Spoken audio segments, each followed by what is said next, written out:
Yo guys, hello, and welcome back to my channel. So, Poland is on full high alert right now. Their Prime Minister, Donald Tusk, has said that Poland is at its closest to open conflict since World War II. An emergency meeting is happening in London, and NATO has triggered Article 4. So let's break it down simply. What exactly happened in Poland, why NATO is suddenly on edge, and whether this could lead to a bigger war in Europe. Let's get into it. While reports are coming in that Poland has shot down several Russian drones near its border. Even more seriously, some Russian drones actually crossed into Polish territory and crashed in villages. This story is blowing up globally, with headlines everywhere saying Poland shoots down Russian drones, and warning that the Russia-Ukraine war is entering a much more dangerous phase. So yeah, just like the situation in the Middle East, Europe is now teetering on the edge of large-scale protests and possibly wider conflict. With drones hitting Polish territory, Poland is accusing Moscow of an act of aggression, and things are escalating fast. Now, this is a huge development. An actual attack has happened on a NATO country.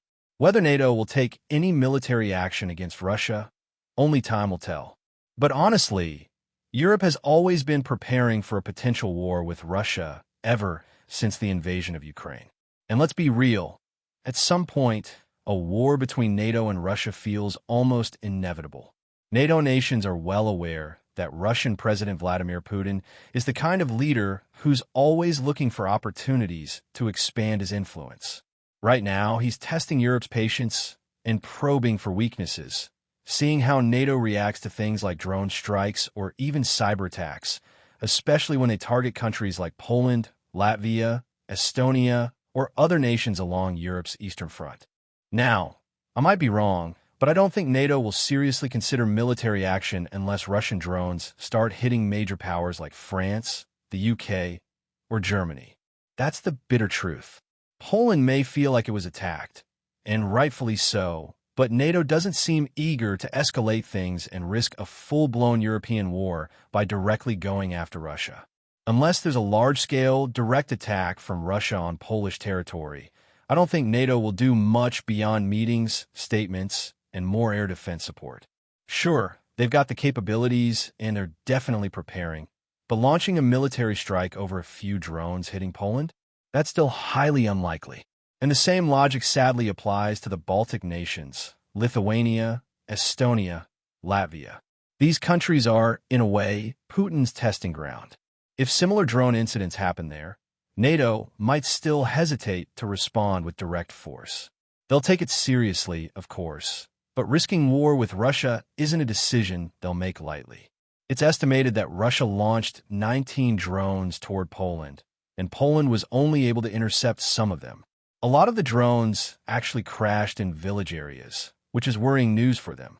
Now, in a drone attack, the involvement of 19 drones, or even 50 drones, can be considered a low-level attack. Usually, a serious drone attack involves hundreds of drones, all coming at once to overwhelm and confuse air defense systems with multiple targets. So, 19 drones really isn't a massive number. Now, if it were something like an MQ-9 Reaper drone, those are a completely different story. Each of those drones costs between $30 to $50 million, and that's a whole different game. But here, we're talking about cheap Russian drones, which can be mass-produced in the millions without much hassle. The fact that Poland wasn't able to detect and intercept these drones, even in small numbers, is definitely a concerning situation. Even Ukraine is doing better than Poland in this area. Russia launches hundreds of drones at Ukraine every day, and Ukraine is able to intercept 50 to 60% of them. So, yeah, there's something off with Poland's air defenses. After the attack, Poland scrambled F-35, F-16, and other jets, but there's panic across the country. Things are getting really complex now. Just think about this for a second. If Poland decided to strike back unilaterally and hit Russian targets, anything could happen. The Ukraine-Russia war could quickly escalate into a full-blown European conflict. And if that happens, you can bet the US would be forced to get involved on behalf of NATO. And that could easily escalate into World War III. So, naturally, various European leaders have lashed out at Russia for these intimidation tactics, and they've been warning that they might take action. For example, French President Emmanuel Macron has condemned the entry of Russian drones into Polish airspace, calling it simply unacceptable. The German government has also condemned Russia's aggressive actions in the strongest possible terms. Even NATO's chief has issued a warning to Russia. Basically, all NATO and EU members are standing in solidarity with Poland and condemning Russia's aggression. The U.S. has also condemned Russia's incursions, but interestingly, President Trump hasn't made an official statement yet, at least not as of the time I'm making this video. He simply posted on Truth Social, saying, "What's with Russia violating Poland's airspace with drones?" Here we go. I'm not entirely sure what message he's trying to send here, but here we go. Kind of feels like he's brushing it off, like, here we go again, nothing new.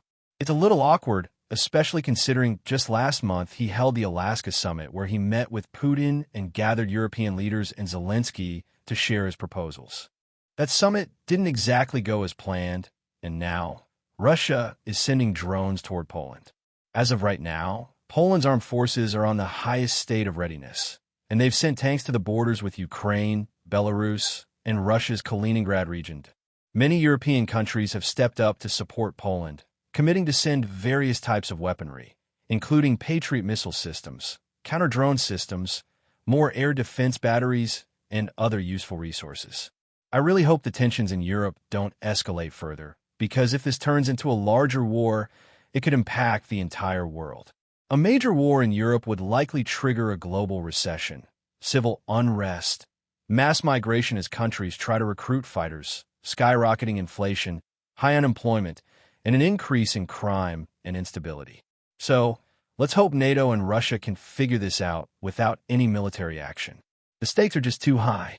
Right now, NATO has triggered Article 4, which is basically an emergency discussion where various Western countries are condemning Russia's actions. The most NATO can do at this point is declare Poland's airspace a no-fly zone, or at least shield Poland with fighter jets, air defense systems, drones, and other military resources. But any direct action against Russia is highly unlikely at this stage. On Russia's side, they're obviously denying that they launched drones toward Poland. They're even claiming that Ukraine might have done something to provoke Poland. Now, I'm not saying that's impossible. Ukraine is desperate for help to fight back against Russia, and as Russia continues to grab more Ukrainian land and intensifies attacks in western Ukraine, it's possible that Ukraine could try some unconventional tactics, like jamming Russian drones and redirecting them toward Poland.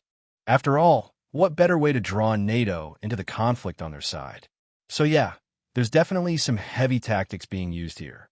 But again, Russia's track record isn't great when it comes to breaching the sovereignty of independent nations, so we can't be 100% sure. Right now, the whole of Europe is definitely on high alert. One miscommunication or an ugly move could easily spark a much bigger, brutal conflict. So what do you think about this attack?